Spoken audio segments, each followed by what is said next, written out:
कि जब जब मंदिर के शिखर ढाए गए हैं अर्थव्यवस्था ढही है। शुरुआत में हमको सोने की चिड़िया कहा जाता था।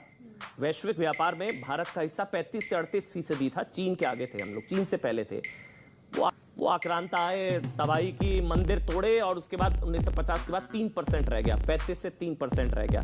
जो लोग कहते हैं कि मंदिर से पेट नहीं भरता, जो ऐसे लोग कहते हैं, तो आस्था का अर्थशास्त्र यह कि मंदिर की इकोनॉमी है 3 लाख करोड़ की।